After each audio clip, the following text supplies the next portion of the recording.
السلام عليكم ورحمة الله وبركاته. قبل ما نبدأ القصة حابة أقول لحبايبنا هنا على القناة إحنا بنحاول نقدم محتوى ديني بسيط ومفيد للأطفال والأهالي بكل حب وإخلاص، ولو شايفين إن اللي بنقدمه يستحق الدعم ما تنسوش تشتركوا في القناة وتعملوا لايك وتسيبوا لينا تعليق حلو يشجعنا نكمل. ويلا نبدأ القصة مع بعض، ودايما في آخر الحلقة هنستناكوا تجاوبوا على سؤال خاص بأولادنا الحلوين. يلا بينا.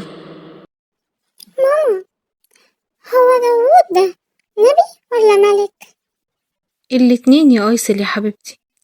سيدنا داود عليه السلام كان نبي من أنبياء بني إسرائيل، وربنا كرمه كمان إنه بقى ملك وقاد قومه بالعدل والإيمان، وكان صوته جميل جدا لدرجة إن الجبال والطيور كانت بتسبح معاه.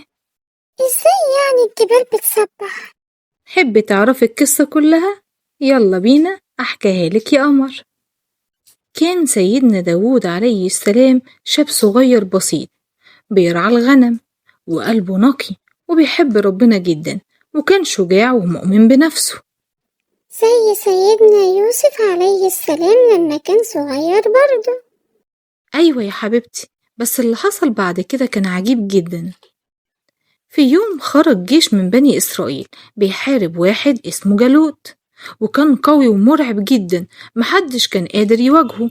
لكن داود عليه السلام الصغير ده قال بكل شجاعة: أنا هواجهه باسم الله.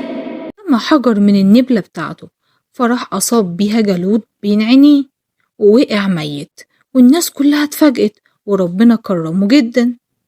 يعني تقصدي يا ماما ان هو انتصر بحتة حجر؟ يا قمر، لأنه كان مؤمن إن النصر من عند ربنا مش من القوة بس.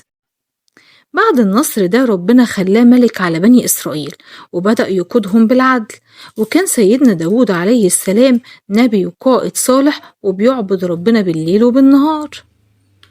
ربنا وهبه صوت جميل جدا، ولما كان يقرأ الزبور اللي هو الكتاب اللي ربنا نزله عليه كانت الجبال بتردد معاه والطيور تتجمع حوالين صوته. الجبال كانت بتردد؟ أيوة يا عسل، وربنا قال إيه؟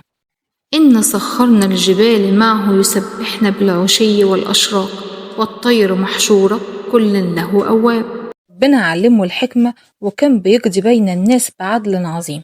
في مرة جه 2 بيتخانقوا على غنم دخلت مزرعة، فسيدنا داود عليه السلام حكم بينهم بحكمة عظيمة جدا، وربنا مدحه على حكمته. يعني كان شجاع وعادل وصوته حلو؟ أيوة يا حبيبتي، ودي صفات القائد الحقيقي.